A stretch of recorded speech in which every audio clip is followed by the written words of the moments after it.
Bonjour tout le monde, j'espère que vous vous portez bien, que vous profitez un peu du temps plus clément, du temps plus chaud, de la belle lumière qui est autour de nous. Mes enfants se sont baignés, ils sont fous, je certifie, ils sont fous, mais que voulez-vous, avec la belle température, l'envie était irrésistible.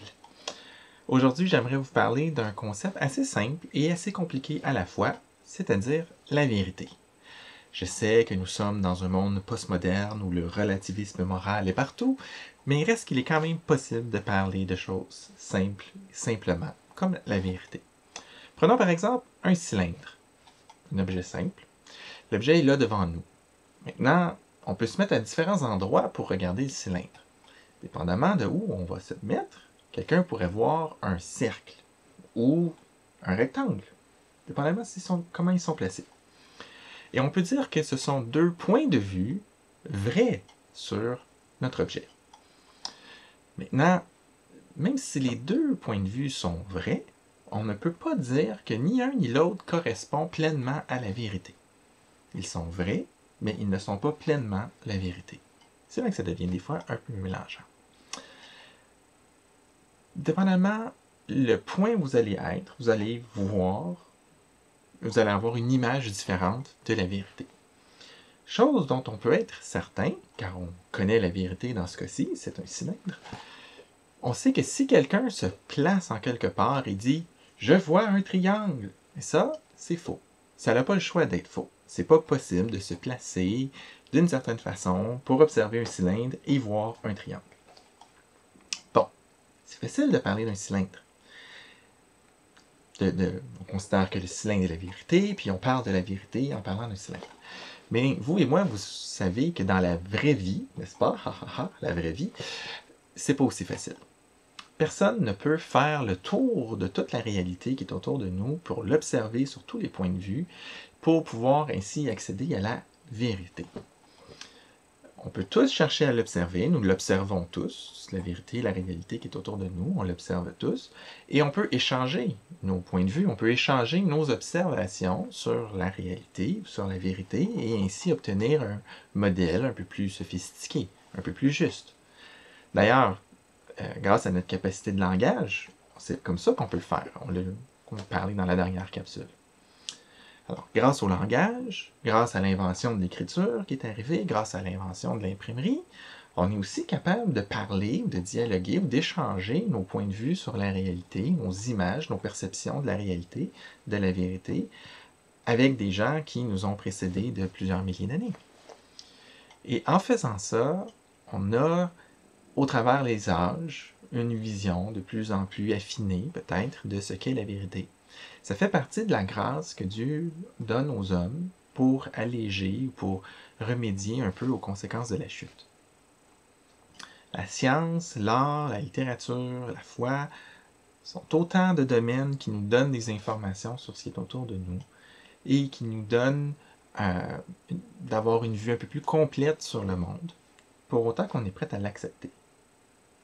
Maintenant, puisque Dieu est à l'extérieur de notre monde, c'est possible pour lui de voir tout notre monde tel qu'il est vraiment. C'est possible pour lui d'avoir accès à la vérité sur notre monde parce qu'il n'est pas pris à voir seulement des petits bouts de la réalité à chaque fois.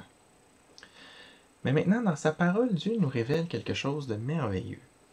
Non seulement il connaît la vérité sur notre monde parce qu'il est à l'extérieur de celui-ci, mais en plus, il est la vérité.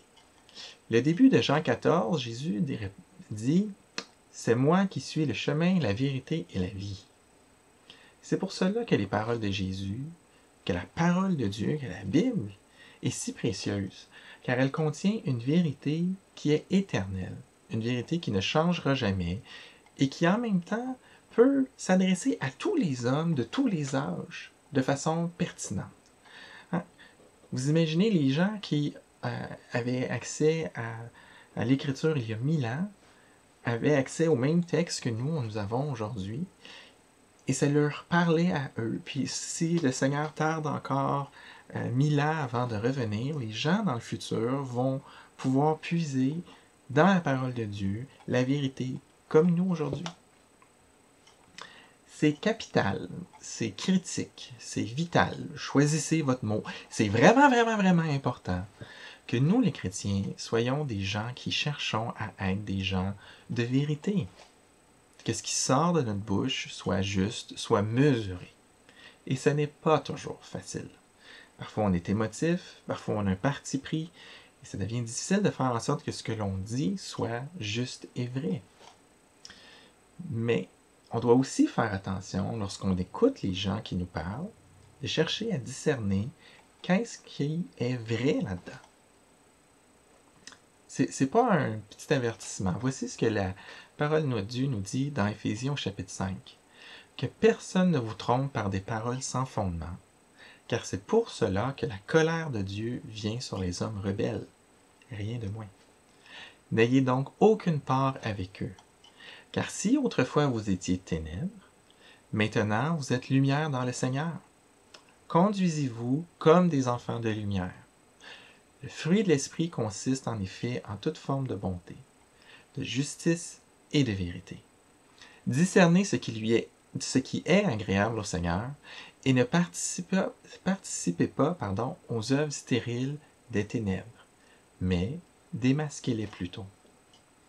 Il y a vraiment plusieurs points là-dedans.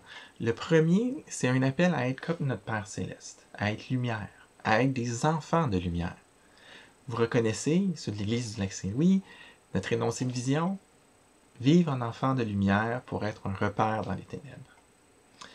Le verset 9 nous dit un peu, ça veut dire quoi ça, être lumière? Ça nous parle de bonté, de justice et de vérité. La vérité est là en opposition aux paroles sans fondement. Il ne suffit pas, dans ce texte-là, de ne pas les encourager. Il ne suffit pas de ne pas participer, mais on est aussi invité à les démasquer. C'est notre tâche et personne d'entre nous peut faire ça tout seul. Nous avons besoin des uns des autres parce que nous sommes tous susceptibles, en quelque part, d'avaler un mensonge. Alors, on a besoin des uns des autres pour s'exhorter à rester dans la vérité. Le nombre de mensonges possibles est grand.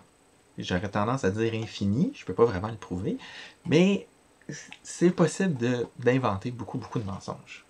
C'est pas possible d'apprendre la liste de tout ce qu'il faut par cœur. Probablement qu'on peut en générer une quantité infinie.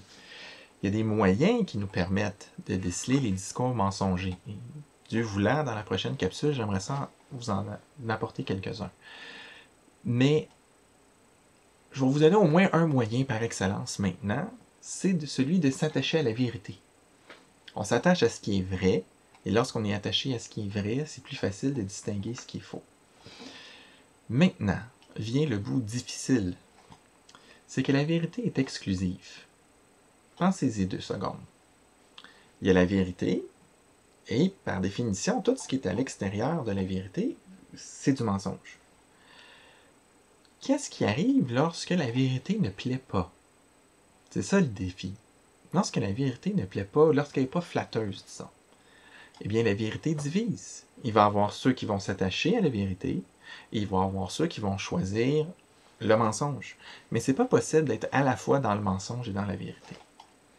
D'ailleurs, si on lit la suite de Jean 14, Jésus va dire « Je suis le chemin, la vérité et la vie. On ne vient au Père qu'en ne passant que par moi. Si vous me connaissez, vous connaîtriez aussi mon Père. Et dès maintenant, vous le connaissez et vous l'avez vu. » Il parle à ses disciples, ils ont vu Jésus, ils ont vu ses œuvres, ils ont entendu son discours, ils ont cru à ses paroles. Ainsi, ils ont vu le Père. Mais c'est le seul moyen. La vérité est lumière. La vérité est exclusive, et donc la vérité divise. Sommes-nous prêts? Sommes-nous prêts à reconnaître Jésus pour qui il est? Sommes-nous prêts à faire les efforts pour être reconnus comme des gens mettant la vérité en premier? La parole de Dieu nous le commande. Alors aidons-nous les uns les autres, non seulement à s'attacher à cette vérité, à la vérité qui est Jésus, mais aidons-nous, exhortons-nous, encourageons-nous à ne pas tolérer le mensonge, ni dans nos vies, ni dans nos discours, ni dans ce avec quoi on s'entretient. Ça va être pour notre bien et ça va être pour sa gloire. Alors que le Seigneur vous bénisse. Je vous souhaite une bonne semaine.